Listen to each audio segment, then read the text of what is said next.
ಹನುಮಂತ ದೇವರಿಗೆ ನಾನು ಮಾಡ್ತಾ ಇದ್ದೇನೆ ಅನ್ನುವ ಭಾವನೆ ಇಲ್ಲ.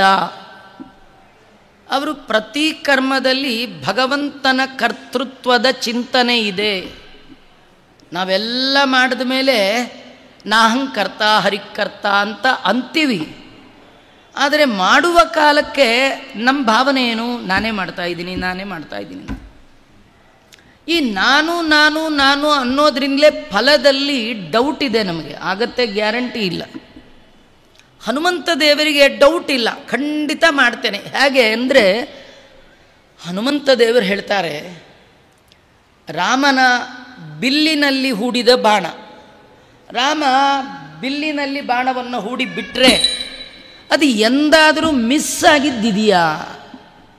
ಹೇಗೆ ರಾಮನ ಬಾಣ ಅಡೆತಡೆ ಡಿಸ್ಟರ್ಬೆನ್ಸ್ ಇಲ್ಲದೆ ತನ್ನ ಗುರಿಯನ್ನು ತಲುಪಿಯೇ ತಲುಪತ್ತೋ, ಹಾಗೆ ರಾಮನ ಪ್ರೇರಣೆಯಿಂದ ಹೊರಡಲ್ಪಡುವವ ನಾನು ಮಾಡುವ ಎಲ್ಲ ಕಾರ್ಯದ ಹಿನ್ನೆಲೆಯಲ್ಲಿ ಭಗವತ್ ಶಕ್ತಿ ಇದೆ, ದೇವರು ಮಾಡಿಸ್ತಾ ಇದ್ದಾನೆ. ಅದರಿಂದ ಫಲ ಮಾತ್ರ ಖಂಡಿತ ಸಿಕ್ಕೇ ಸಿಗತ್ತೆ. ಹೇಗೆ ಹನುಮಂತ ದೇವರು ಅವರು ತಮ್ಮ ಕರ್ತೃತ್ವವನ್ನು ಹೇಳಿಕೊಳ್ಳದೆ ಭಗವತ್ ಪ್ರಜ್ಞೆ ದೇವರ ಕರ್ತೃತ್ವದ ಎಚ್ಚರಿಕೆಯೊಂದಿಗೆ ಮಾಡ್ತಾ ಇದ್ದಾರಾದ ಕಾರಣ ಅವರಿಗೆ ಫಲದಲ್ಲಿ ಎಂದೂ ಕೂಡ ಡೌಟೇ ಇಲ್ಲ. ಸೀತಾ ಸುದ್ದಿಯನ್ನು ತಂದೇ ತರ್ತೇನೆ, ನೀವೇನು ಯೋಚನೆ ಮಾಡಬೇಡಿ ಅಂತ ಹನುಮಂತ ದೇವರು ಹಾರ್ತಾ ಇದ್ದಾರೆ.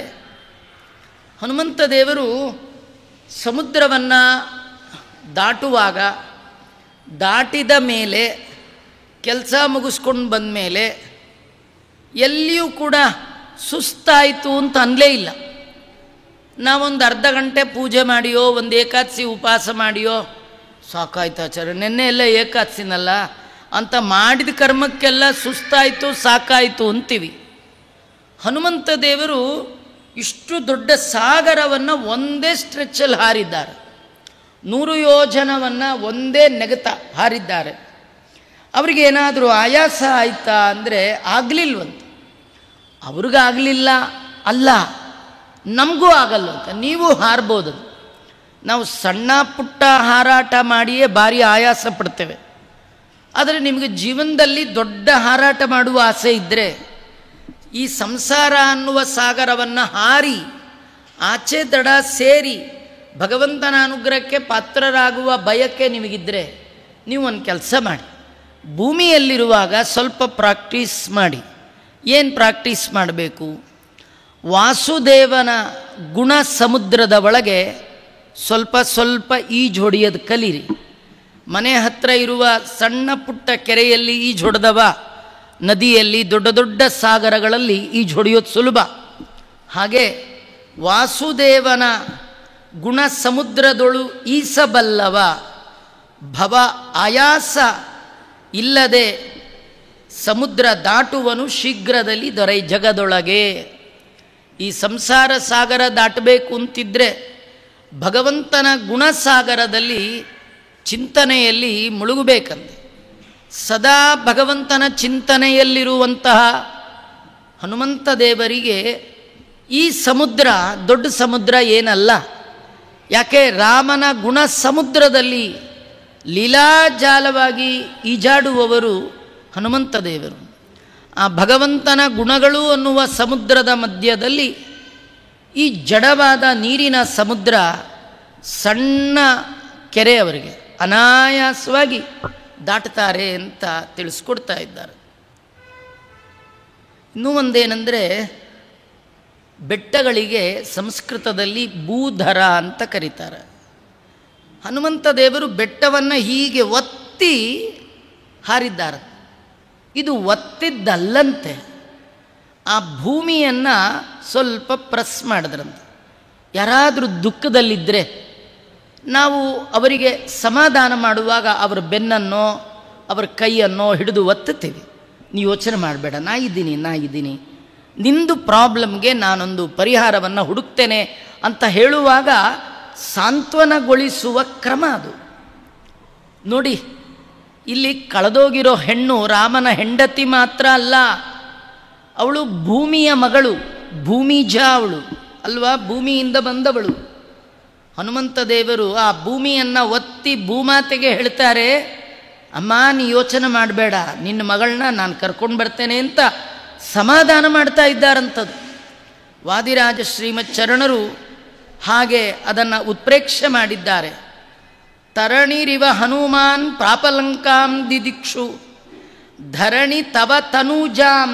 ಧರಣಿ, ಹೇ ಭೂಮಿ, ನಿನ್ನ ಮಗಳು, ಅವಳನ್ನು ಕಳ್ಳ ಕರ್ಕೊಂಡು ಹೋಗಿದ್ದಾನಲ್ಲ, ನೀನೇನು ಭಯ ಬೀಳಬೇಡ, ಅವಳ ಸುದ್ದಿಯನ್ನು ನಾನು ತಂದೇ ತರ್ತೇನೆ ಅಂತ ಇತಿ ಗದಿತು ಮಿವಾಂತ ಪ್ರಾಪಿತೋ ಭಾತಿ ಭೂಮೇಹೇ.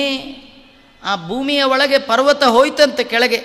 ಅದು ಹೋಗಿದ್ದೇನೆಂದರೆ ಹನುಮಂತ ದೇವರು ಆ ಭೂಮಿಯನ್ನು ನೇವರಿಸಿ ಚಪ್ಪರಿಸಿ ಆ ಮೈಯನ್ನು ದಡವಿ ಹೇಳ್ತಾ ಇದ್ದಾರೆ, ಅಮ್ಮ ನೀ ಯೋಚನೆ ಮಾಡಬೇಡ, ನಿನ್ನ ಮಗಳು 1 ವರ್ಷ ಆಯಿತು ಕಳೆದಲ್ಲ, ನಾ ಹೋಗಿ ಹುಡುಕಿ ತರ್ತೇನೆ, ಯೋಚನೆ ಮಾಡಬೇಡ ಅನ್ನುವಂತೆ ಹನುಮಂತ ದೇವರು ಹಾಗೆ ಮಾಡಿದ್ರು ಅಂತ.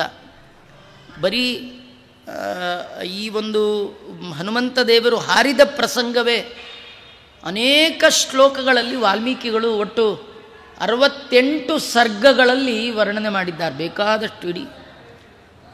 ನಮ್ಮ ಜಗದ್ಗುರು ಶ್ರೀಮನ್ ಮಧ್ವಾಚಾರ್ಯರು ಅವರೇ ಹಾರಿದವರೇ ಅವರಾದ್ದರಿಂದ ಆ ಕಥೆಯನ್ನು ಸಂಗ್ರಹ ಮಾಡಿ 50 ಶ್ಲೋಕಗಳಲ್ಲಿ ಸುಂದರಕಾಂಡದಂತೆ ತಾತ್ಪರ್ಯ ನಿರ್ಣಯದಲ್ಲಿ ಮಾಡಿಕೊಟ್ಟಿದ್ದಾರೆ.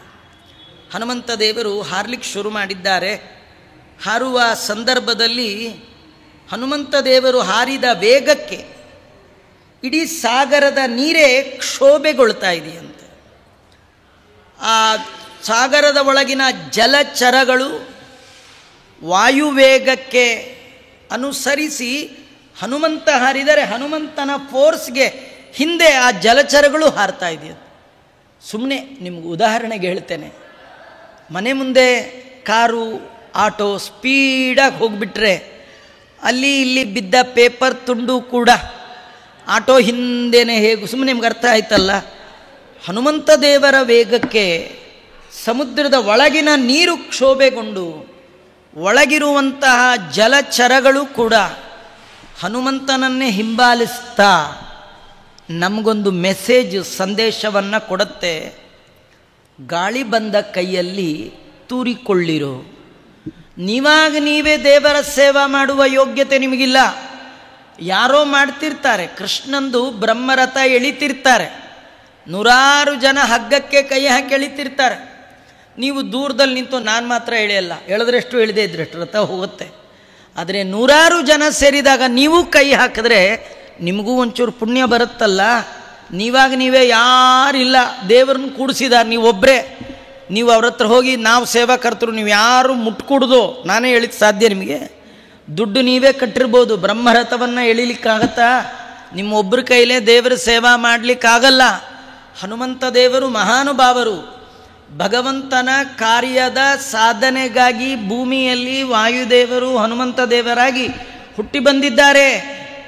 ಅವರು ಮಾಡುವ ಹಾಗೆ ಸೇವೆಯನ್ನು ಮಾಡುವ ತಾಕತ್ತು ಜಗತ್ತಿನ ಮತ್ತೊಬ್ಬ ಜೀವನಿಗಿಲ್ಲ. ಅವನು ಮಾಡುವಾಗ ನೀವು ಸೇರ್ಕೊಂಡ್ಬಿಡಿ, ನಿಮಗೆ ರಾಮನ ಅನುಗ್ರಹ ಆಗತ್ತೆ. ಸ್ವಲ್ಪ ದೂರ ಹೋದರೂ ಸಾಕು. ದೊಡ್ಡ ದೊಡ್ಡ ಉತ್ಸವ ಆಗುವಾಗ ಅಷ್ಟು ದೂರ ಹೋಗ್ಲಿಕ್ಕಾಗದಿದ್ರು 2 ಹೆಜ್ಜೆ ಉತ್ಸವದ ಜೊತೆ ನಡೆದರು. ನನ್ನ ಕೈಲಾಗಿದ್ದಿಷ್ಟೇ, ಎಷ್ಟು ಬರುತ್ತೋ ಬರಲಿ ಪುಣ್ಯ ಅಂತ ಮಾಡುವಂತೆ ಅನೇಕ ಜಲಚರಗಳು ಕೂಡ ಹಿಂಬಾಲಿಸ್ತಿದೆ. ಪರ್ವತದಲ್ಲಿರುವಂತಹ ವೃಕ್ಷಗಳು ಕೂಡ ಬುಡ ಸಮೇತ ಕಿತ್ತು ಹನುಮಂತ ದೇವರನ್ನು ಹಿಂಬಾಲಿಸ್ತಿದೆ. ಆ ಸಂದರ್ಭದಲ್ಲಿ ಕ್ಷಿಪ್ತೋರ್ಣವೇ ಗುರು ಗಿರಿದುರಾಗಮದಸ್ಯ ಹೇತೋ, ಸಮುದ್ರದಲ್ಲಿ ವಾಯುದೇವರಿಂದ ಎಸೆಯಲ್ಪಟ್ಟ ಒಂದು ಪರ್ವತ ಮೇಲೆ ಬಂತಂತೆ. ಹನುಮಂತ ದೇವರು ಹಾರಲಿಕ್ಕೆ ಶುರು ಮಾಡಿದಾಗ ನಡೆದ ಘಟನೆಗಳಿದು. ಹನುಮಂತ ದೇವರು ಸ್ವಲ್ಪ ದೂರ ಹಾರಿದ್ದಾರೆ, ಸಮುದ್ರದ ಒಳಗಿನಿಂದ ಒಂದು ಬೆಟ್ಟ ಮೇಲೆ ಬಂತಂತೆ. ಅದೇನು ಬೆಟ್ಟ? ಆ ಬೆಟ್ಟದ ಪರಿಚಯವನ್ನು ಆಚಾರ್ಯರು ಮುಂದೆ ಮಾಡಿಕೊಡ್ತಾರೆ. ಮೈನಾಕ ಪರ್ವತ ಅಂತ, ಅದು ಸಮುದ್ರದ ಒಳಗಿತ್ತು. ಆ ಪರ್ವತವನ್ನು ನೋಡಿ ಸಮುದ್ರ ರಾಜ ಪರ್ವತಕ್ಕೆ ಹೇಳ್ತಾ ಇದ್ದಾನೆ, ಉತ್ತಿಷ್ಟ ಪರ್ವತ ಶ್ರೇಷ್ಠ ವಿಶ್ರಮಾರ್ಥಂ ಹನುಮತಃ ರಾಮದೇವಸ್ಯ ದೂತೋಯಂ ಮಾನನೀಯೋ ಹಿ ಮಾದೃಶೈ. ಒಳಗೆ ತನ್ನ ಒಡಲ ಒಳಗಿರುವ ಪರ್ವತವನ್ನು ನೋಡಿ ಸಮುದ್ರ ರಾಜ ಹೇಳ್ತಾನೆ, ಹೇ ಪರ್ವತ ಶ್ರೇಷ್ಠ, ನೀ ಯಾಕೆ ಒಳಗೆ ಕೂತಿದ್ದೀಯಾ? ಏಳು, ಮೇಲೆ ಏಳು ನೋಡಲ್ಲಿ. ಹನುಮಂತ ದೇವರು ರಾಮನ ಸೇವಾ ರೂಪವಾಗಿ ಅಗಾಧವಾದ ಈ ಸಮುದ್ರವನ್ನು ದಾಟ್ತಾ ಇದ್ದಾರೆ. ರಾಮನ ದೂತನಾದ ಅವನು ನಮ್ಮೆಲ್ಲರಿಂದ ಮಾನ ಸಮ್ಮಾನಕ್ಕೆ ಯೋಗ್ಯನಾದವ. ಮಾನ ಸಮ್ಮಾನಕ್ಕೆ ಯೋಗ್ಯರಾದವರು ಮನೆ ಮುಂದೆ ಬಂದಾಗ ನಾವು ಹಾಗೆ ನಿಂತಿರಬಾರ್ದು. ಮನೆ ಮುಂದೆ ದೇವರ ಉತ್ಸವ ಬಂದಾಗ, ಮನೆಯ ಪಕ್ಕದಲ್ಲಿ ಸ್ವಾಮಿಗಳು ಬಂದಾಗ ಶಟ್ಕೊಂಡು ನಿಂತ್ಕೊಳ್ಬಾರ್ದು. ನಾವು ನಮ್ಮ ಕೈಲಾದ ಸೇವಾ ಏನೂ ಮಾಡಲಿಕ್ಕಾಗದಿದ್ದರೂ ಹೊರಗೋಗಿ ದೇವ್ರಿಗೊಂದು ನಮಸ್ಕಾರ, ಬಂದ ಸ್ವಾಮಿಗಳಿಗೆ ಭಕ್ತಿಯಿಂದ ಒಂದು ನಮಸ್ಕಾರ ಮಾಡಿದ್ರೂ ಸಾಕು. ನಾವು ನಮ್ಮ ಎಲ್ಲ ರೀತಿಯ ಎಲ್ಲ ಬಗೆಯ ಸೇವೆಯನ್ನು ಮಾಡಬೇಕು. ಯಾಕೆಂದರೆ ರಾಮನ ಅನುಗ್ರಹ ಆಗಬೇಕಾದ್ರೆ ಹನುಮನ ಅನುಗ್ರಹ ಅತ್ಯವಶ್ಯ. ಹನುಮನ ಅನುಗ್ರಹ ಇಲ್ಲದವರಿಗೆ ಯಾರ ಅನುಗ್ರಹ ಆಗೋಲ್ಲ? ರಾಮನ ಅನುಗ್ರಹ ಆಗಲ್ಲ. ಹನುಮನ ನಂಬಿದ ವಿಭೀಷಣ ಗೆದ್ದ, ಹನುಮನ ನಂಬದ ರಾವಣ ಬಿದ್ದ. ಹನುಮನ ನಂಬಿದ ಸುಗ್ರೀವ ಗೆದ್ದ, ಹನುಮನ ನಂಬದ ವಾಲಿಯೂ ಬಿದ್ದ. ಹಾಗಾದರೆ ಜೀವನದಲ್ಲಿ ನಾವು ಹಿಡಿಬೇಕಾದ್ದು ಹನುಮಂದು ಪಾದ. ಹನುಮ ನಮ್ಮ ತಾಯಿ ತಂದೆ, ಭೀಮ ನಮ್ಮ ಬಂಧು ಬಳಗ, ಆನಂದ ತೀರ್ಥರೆ ಗತಿ ಗೋತ್ರವಯ್ಯ. ಆ ನಿಟ್ಟಿನಲ್ಲಿ ರಾಮದೂತನಾದ ಹನುಮ ಅದ್ಭುತವಾದ ರಾಮ ಸೇವೆಯನ್ನು ಮಾಡ್ತಾ ಇದ್ದಾನೆ. ನೀ ಇಲ್ಲಿ ಕೂತ್ಕೊಂಡೇನು ಮಾಡ್ತೀಯ? ಮೇಲೆ ಹೋಗಿ ಹನುಮಂತ ದೇವರಿಗೆ ವಿಶ್ರಾಂತಿಗೆ ಸ್ವಲ್ಪ ವ್ಯವಸ್ಥೆ ಮಾಡು, ಅನುಕೂಲ ಮಾಡಿಕೊಡು.